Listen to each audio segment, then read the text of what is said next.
Good evening and welcome to the channel Ladybug Grace, where we're currently reading through the Bible and currently in the book of Ezekiel. So I greatly appreciate you tuning in either for the first time or continuing the journey with me in general or just for this particular book. Before we begin our next chapter, Father, as I read and receive your word, may it deeply be rooted in me, so when difficulty comes, it will be your word that encourages and strengthens me. Amen. So we're currently on chapter 28, a message for Tyre's king. Then this message came to me from the Lord. Son of man, give the prince of Tyre this message from the sovereign Lord. In your great pride you claim, I am God. I sit on a divine throne in the heart of the sea, but you are only a man and not a god. Though you boast that you are like a god, you regard yourself as wiser than Daniel, and think no secret is hidden from you. With your wisdom and understanding, you have amassed great wealth, gold and silver for your treasuries. Yes, your wisdom has made you very rich, and your riches have made you very proud. Therefore, this is what the sovereign Lord says. Because you think you are as wise as a god, I will bring against you an enemy army, the terror of the nations. They will suddenly draw their sword against your marvelous wisdom and defile your splendor. They will bring you down to the pit, and you will die there on your island, home in the heart of the sea, pierced with many wounds. Will you then boast, I am a god to those who kill you? To them you will be no god, but merely a man. You will die like an outcast at the hands of foreigners. I, the sovereign Lord, have spoken. Then this further message came to me from the Lord. Son of man, weep for the king of Tyre. Give them this message from the sovereign Lord. You were the perfection of wisdom and beauty. You were in Eden, the garden of God. Your clothing was adorned with every precious stone, red carnelian, crystallite, white moonstone, beryl, onyx, jasper, sapphire, turquoise, and emerald, all beautifully crafted for you and set in the finest gold. They were given to you on the day you were created. I ordained and anointed you as the mighty angelic guardian. I can't say it. You had access to the holy mountain of God and walked among the stones of fire. You were blameless in all you did from the day you were created until the day evil was found in you.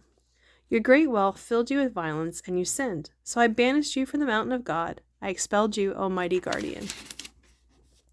From your place among the stones of fire, your heart was filled with pride because of all your beauty. You corrupted your wisdom for the sake of your splendor, so I threw you to the earth and exposed you to the curious gaze of kings. You defiled your sanctuaries with your many sins and your dishonest trade. So I brought fire from within you, and it consumed you. I let it burn you to ashes on the ground in the sight of all who were watching. All who knew you are appalled at your fate. You have come to a terrible end, and you are no more. A message for Sidon.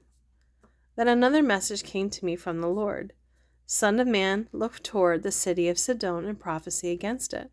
Give the people of Sidon this message from the sovereign Lord. I am your enemy.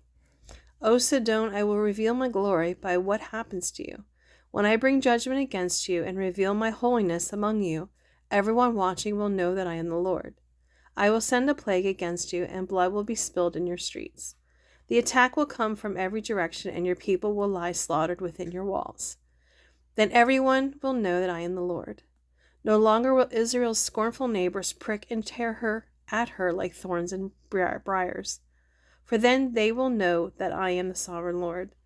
Restoration for Israel.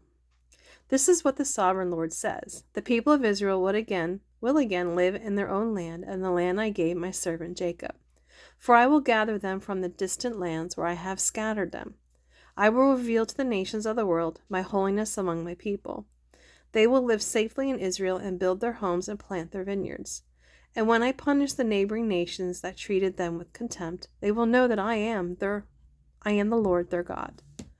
Chapter 29, a message for Egypt. On January 7, during the 10th year of King Jehoiachin's captivity, this message came to me from the Lord. Son of man, turn toward Egypt and prophesy against Pharaoh the king and all the people of Egypt. Give them this message from the sovereign Lord. I am your enemy, O Pharaoh, king of Egypt, you great monster, lurking in the streams of the Nile, for you have said, the Nile River is mine, I made it for myself. I will put hooks in your jaws and drag you out on the land with fish sticking to your scales. I will leave you and all your fish stranded in the desert to die. You will lie unburied on the open ground, for I have given you as food to the wild animals and birds. All the people of Egypt will discover that I am the Lord, for you collapsed like a reed when Israel looked to you for help. Israel leaned on you, but like a cracked staff you splintered and stabbed her in the armpit. When she put her weight on you, you gave way, and her back was thrown out of joint. So now the sovereign Lord says, I will bring an army against you, O Egypt, and destroy both people and animals. The land of Egypt will become a desolate wasteland, and the Egyptians will know that I am the Lord. Because you said, the Nile River is mine, I made it. I am now the enemy of both you and your river. I will utterly destroy the land of Egypt, from Migdol to Aswan, as far south as the border of Ethiopia.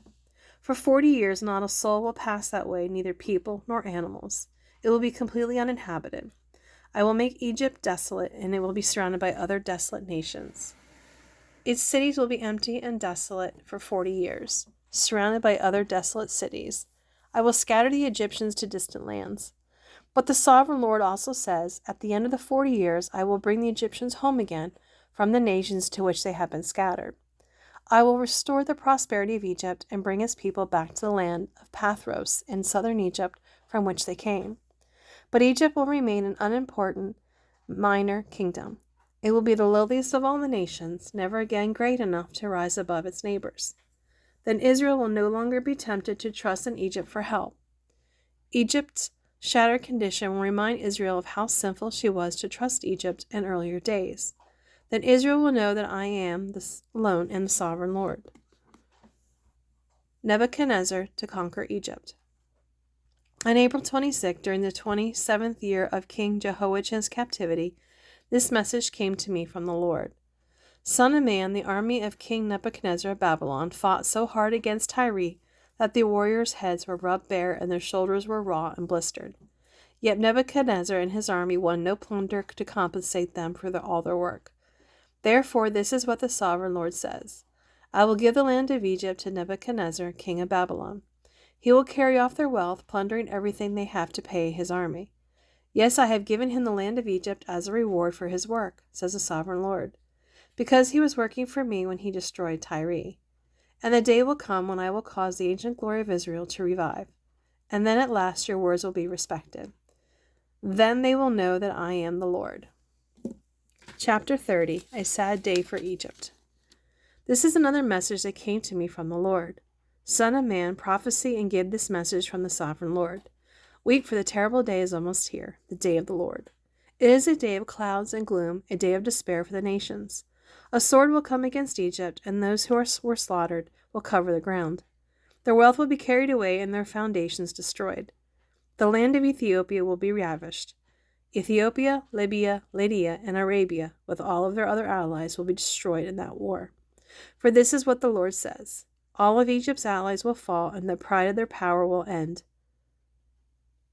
From Migdol to Aswan, they will be slaughtered by the sword, says the sovereign Lord. Egypt will be desolate, surrounded by desolate nations, and its cities will be in ruins, surrounded by other ruined cities. And the people of Egypt will know that I am the Lord when I have set Egypt on fire and destroyed all their allies. At that time I will send swift messengers and ships to terrify the complacent Ethiopians. Great panic will come upon them on that day of Egypt's certain destruction. For this is what the sovereign Lord says. Though King Nebuchadnezzar of Babylon, I will destroy the hordes of Egypt. He and his armies, ruthless among the nations, have been set to demolish the land. They will make war against Egypt until slaughtered Egyptians cover the ground. I will dry up the Nile River and hand the land over to wicked men. I will destroy the land of Egypt and everything in it, using foreigners to do it. I, the Lord, have spoken. This is what the sovereign Lord says. I will smash the idols of Egypt and the images at Memphis. There will be no rulers left in Egypt. Anarchy will prevail throughout the land. I will destroy Pathros, Zoan, Thebes, and they will lie in ruins, burned up by my anger. I will pour out my fury on Pelusium, the strongest fortresses of Egypt, and I will stamp out the people of Thebes. Thebes. Yes, I will set fire to all Egypt. Pelusium will be racked with pain.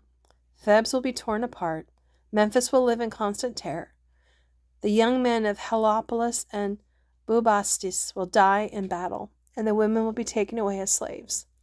When I come to break the proud strength of Egypt, it will be a dark day for Tahpanhes too. A dark cloud will cover Tahpanhes, and his daughters will be led away as captives.